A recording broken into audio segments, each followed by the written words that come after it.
good people? You are now listening to another episode of At the Plate with Danny Foxworth. I am your humble narrator, Danny Foxworth, and once again, we're joined by an extremely special guest. First time on At the Plate. So she's an author. She hails from the Chuck. She has a sports blog. We're going to get into all of that stuff, man. I've been waiting on this one for a minute now, so glad to finally have her on. We have Kay in the building. Kay, how are you doing this evening? People, I am good. A little tired because I had to work today, but other than that, I'm doing good. I feel you. So, Charleston, South Carolina. So, when I have guests on, I like to have them take it all the way back to the beginning. And you're born and raised in some familiar environments. So, tell us what it was like growing up as a young Kay in Charleston. Well, I'm actually from Summerville. Okay, so hey, close enough. The outskirts of Charleston. A lot of things have changed from growing up. So I'm born and raised here into Dorchester 2 school districts. I graduated from Charleston Southern back in 2017 with my bachelor's in communications, and I kind of just stayed, honestly. A lot has changed. A lot of buildings, a lot of apartments, unfortunately, that I cannot afford right now, which is crazy to me. Yeah. But other than that, it's still the same. I feel like the small town feel of Summerville has expanded. So it's not as small town as it used to be. But I mean, both sides of my family's from here. So I'm kind of family oriented, if that makes sense. So yeah, I like the main thing for me though is like 1 minute you're driving down the road and you see woods, and then like 2 weeks later, all the woods are taken down. There's like buildings. Yes. Which is crazy to me. Yes. Because my mom's side of the family is from Summerville. Okay. And yeah, and I tell you what, Main Street during rush hour traffic, I was like, man, there used to be a point where traffic was not this bad. Not at all. It's crazy how much traffic is on Main Street now, and just in Summerville in general.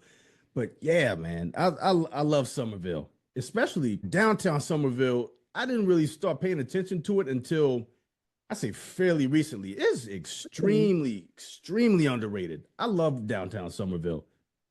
Yeah, it was like a real chill vibe. Like I said, I'm a homebody, so I don't go out as much. But when I do, I think like 2 summers ago or last summer, I can't remember. I went to a seafood bowl, a little seafood restaurant that's across the street from the parking garage. Mm-hmm. Really good food. Then I went to Montrose, which was fun. And then summertime, like springtime, summertime, walking around like this, just walking down Hutchinson Square. And then I recently discovered there's like a record shop within a furniture store. Black Circle? Yes. Yes. And I went there just to go look, and I was like, oh, I didn't even know it was here. So yeah, like I said, even though it's growing bigger, you still kind of get a little bit of that small town feel. Yeah, I always hit up that pizza spot right there on Main Street. It's called I haven't tried it yet. Benny Mazzetto's. I love it because there's my favorite pizza spot on King Street is Benny Ravello's. And when I realized that there was one in Summerville, I was like, oh, I'm going here. I'm here once a week with my customary pepperoni slice. Got you. So yeah, now let's get into the author things. What sparked your interest in writing books? Well, I always love to read. I'm a huge bookworm. I get that from my mom. And it wasn't until like 7th grade is when I really got into reading. That was when the first book that I ever read, the characters looked like me. And it wasn't until again, like maybe high school when I read like another book where the character looked like me. So I was always a big time reader, but writing started back in 2016-ish, 2017. I wrote spoken word, and then transferred now to like 2021, 2020. I had a dream that I wrote out, and I sent it to a friend of mine. The friend was like, you should write this into a story. And I did. My first book I wrote, I think I took 21 hours from start to finish in a day. Yeah. Wow. I told myself I wanted to finish it before the New Year. So New Year's Eve. So that was 2020. And I did that. 6:16 in the morning, I typed the end. Wow. Do I recommend doing that? No. I was tired. But yeah, so I was signed to a mini publishing company, an indie publishing company, and then I released my first book. Then about 6 months later, I got dropped from that. During that time, I didn't know if I wanted to go completely indie or go somewhere else. So I decided to go to another publisher, but I didn't like the way things were going. I felt like it was too many hands in a lot of pots. Mm. And then I got out of that contract, and I remember just having a story idea.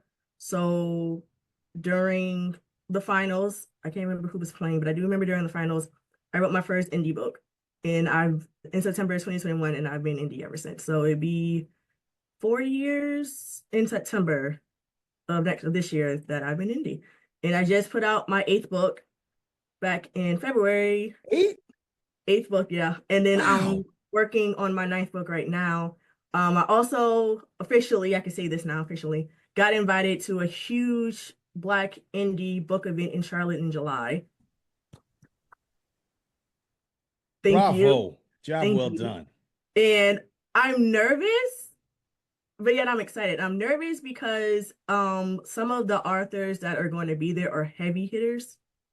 Like that's been in the game for like 10 plus years with like 40 plus books. And it's just little old me. So I'm like, dang, like I'm on this. I looked at the list this morning. I was like, dang, like I'm with some heavy hitters. But at the same time, I'm so blessed and honored to not only have the readers, that will come to see me, but also experience new readers that never seen me before. Yeah. So at any point, does the imposter syndrome ever creep in? Oh yeah. I did not write at all last year because I was at a point where I'm like, okay, I'm putting out these books. I'm doing the work, but why isn't my work getting noticed? So I kind of just sat back for last year. I put out one book that I just basically kind of re-edited because I had it from my mailing list. So I just kind of re-edited, put that book out. But other than that, I was like, I really wanted to quit, to be honest. I was like, I'm done. But then my best friend, shout out to Tiffany, if she ever watches this, she was like, no, like you have too many stories to tell. You have to keep going. So I kept going. And like I said, fast forward, I'm in the book event in July. So See, there you go. And you being invited to that conference, that just to me, that shows that you are exactly where you need to be and you put in the work and you really put forth the effort of making these thoughts become things and you're seeing the fruits of your labor. And that is just so dope that you really just took a one step and then it's just a constant progression going forward. And I love that so much for you. I'll tell you, you can't wipe the smile off my face. I love when people have ideas and dreams and then they put rubber to the road. And like I said before, thoughts become things and just seeing those things come to fruition. I mean, it's possible. Like, just one author who's completely indie, she like 2 weeks ago or last week, I believe, she just became her book was like the #1 book in the world on Kindle. Wow. And she's indie. No backup, no nothing, it's her. So it is possible to be an indie author full time. But you just have to keep on working. Don't let imposter syndrome get to you and just your time, like you said, Dana, your time will come. Yeah. If she can do it, Kay can do it. Exactly. So this new sports blog that you launched. Let's talk about that because the basis of your sports blog being covering women's basketball and baseball. That's such an interesting combination. So how did the sports blog come to be? Well, Court and Diamond Report, that's my sports blog. That is actually my second sports blog. I had a first one that I started when I got out of college, but I really wasn't being active on it. And I love sports. I've been loving sports since basically middle school, I will say. Fun fact about me, I've never played a sport. I tried out for volleyball in middle school, didn't make the team. I tried out twice for basketball and I was like, didn't make the team. But I was like, you know what? Maybe that sports isn't for me, but I love watching it. Besides basketball and football, I am a huge, anybody who knows me knows, I am a huge, huge Panthers fan. And I like to say before Cam, because a lot of people think that, oh, you just became a Panthers fan before. No, I was a Panthers fan when we had John Fox, when we had Jake Delhomme, when we had Peppers. I wore my hoodie back in 2006 when we lost to the freaking Patriots to school and proud. Just want to put that out there. But I always love sports. And when it came to WNBA, I just love the sport a lot. I love the players. I love the fact during the time they weren't really getting the attraction that they needed. But now it's all over. Yeah. I always loved that. And then on top of that, my dad's a huge baseball fan. My dad's a huge Braves fan. And from hanging out with him and then watching baseball, I was just like, that's like I really don't see a lot of people. I do see it, but not a lot. People write about baseball, and I kind of want to get into the baseball field too. So I was like, let me just don't know nothing about it. So like, let me just see what's out there. So that's kind of how it went. Okay, and keeping it baseball, what was the moment that made you say, you know what, I'm going to pay a little more attention to the sport? I think it was the championship game. I was out with some friends, and I think it was the final game with the Braves, but I can't remember who they were playing. The last time the Braves got a World Series. It was the Astros. That's who I it think was. so. Yeah. Yes. And I was just in the bar, and they were hanging out chilling, but my eyes were just focused on the game the entire time. Yeah. And I was like, okay, I see what the Braves were doing. Okay. And I went home and I did a little research, and I was like, oh, okay, cool. I like this player, like that player, babe. So yeah. So, what was your first baseball memory with your father? My first memory with my father, just watching this thing, just sitting down in the den with him one night, and he was watching the game. He was yelling. I'm like, Dad, what are you doing? What's going on? And I think it was like the second or the third inning, and he was just watching it, and I just sat down and watched it with him, and that was my first memory. So that had to be when I was like maybe like 15, 16. Okay. It's wild because I have a similar experience in as far as my first experience with baseball because my mom's side of well, as I said, they're from Summerville, and some Mhm. weekends, mom and dad would send me and my sister to my grandparents' house in Summerville to spend the weekend with them.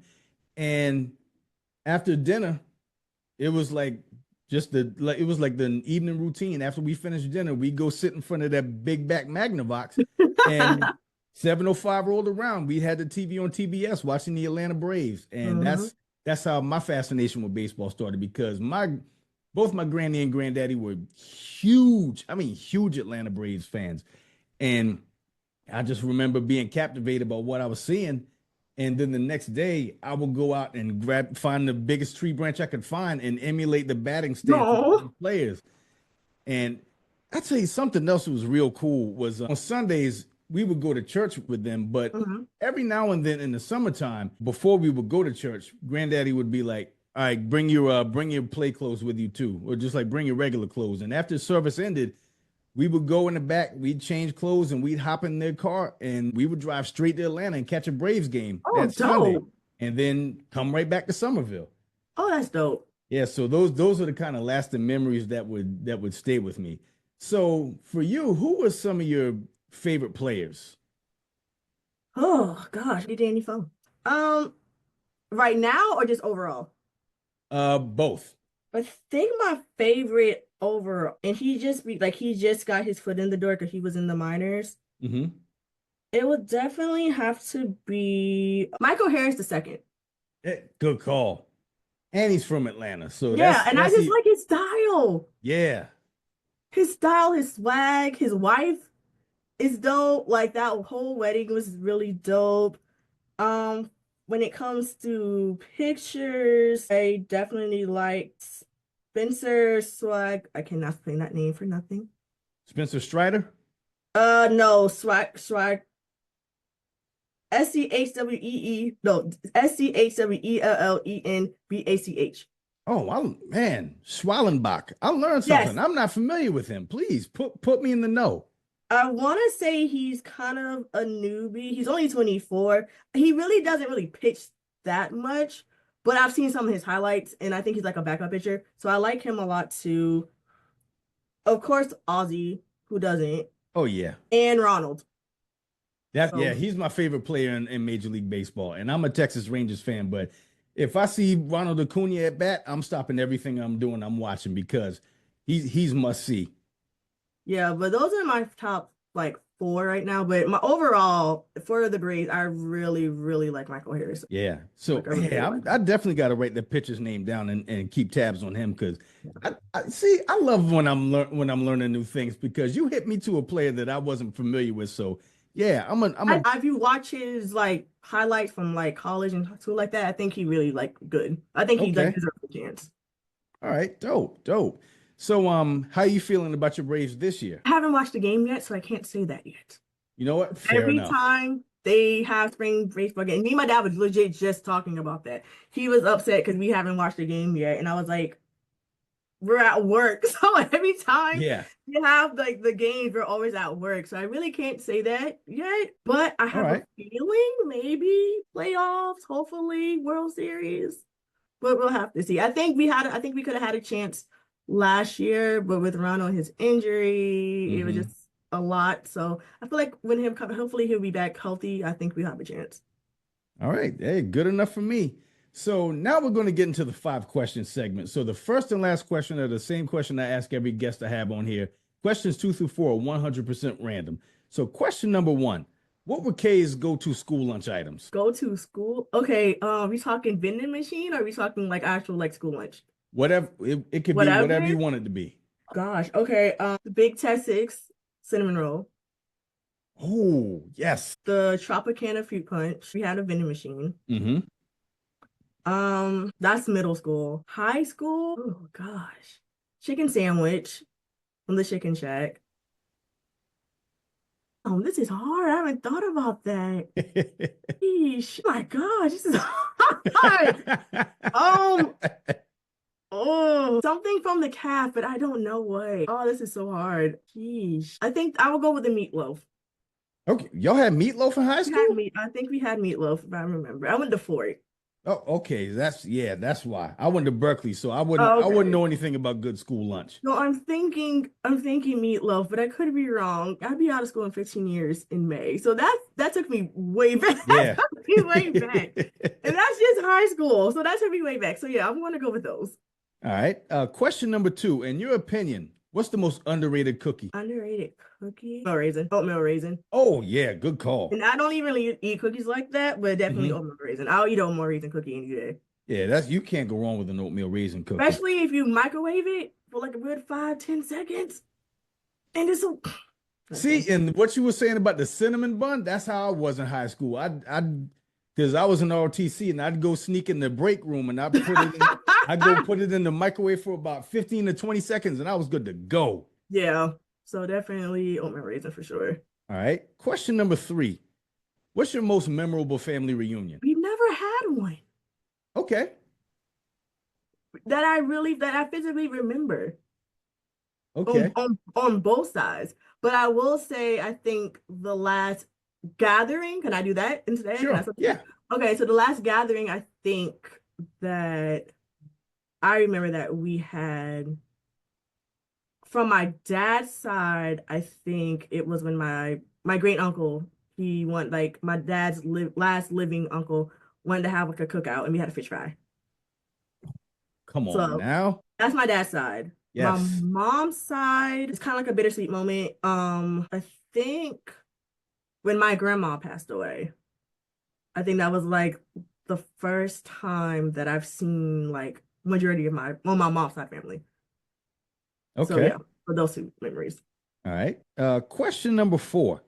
Who's your favorite college professor? Oh, Dr. Jason Peterson. So what was it about him that made him your favorite? He was just so dope. Like he's a white guy, but he was just so dope and had so much swag.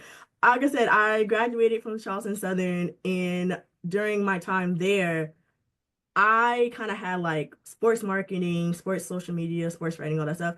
And all of my communication classes were with him. So I got to see him like basically Wednesday, Thursday, Friday, like Monday, Wednesday, Friday, like at least 3 times a day. And he was like, I could just go to him, talk about basically sports, life, and he was just dope. And I love the way that he talked because one, we didn't never had to buy any books for his class. Everything that we needed was on a PowerPoint, so that saved me money. Yeah. But the fact that we used to have open discussion and just not about the class, but like stuff in general. So especially when the Charleston Nine happened, we kind of just took away everything and just kind of just had a cold class that way. And we got to express ourselves and how we felt. So definitely, yeah, for sure. Right on. That's a ringing endorsement right there. And Yeah. actually, this last question is going to be an A and a B. So, question 5A. Hmm. What was the last time that you tapped in with your inner child? Ooh, that's a good one. Ooh, the last time? I'm sorry for the dramatic pause, but I really don't remember. It's all good. I want to say it's been a minute. Okay. I was about to say it doesn't have to be anything grandiose. It could be something as small as like eating a candy that you enjoyed as a child. Oh, in that case, a candy. Oh, I had a honey bun like 3 months ago. Like, no, like 6 months ago. Yeah. And I couldn't stand honey buns growing. And me and my brother used to Really? eat honey buns all the time. To the point Yeah. where we don't eat them anymore because we Hmm. got sick of them. I had a honey bun for the first time in 6 months. Wow. And what And was I that see why experience like? disgusting because I see why I don't eat it. I see why I don't eat them anymore. I was like, I ate a little bit of it. I ate this. Like our parents had to not buy this and hide them in the house because we ate this all the time. Like, what was I thinking? So yeah, I think a honey bun like 6 months Okay. ago. That was a plot twist right there. Yeah, it was disgusting. I didn't like it. All right. And then question 5B.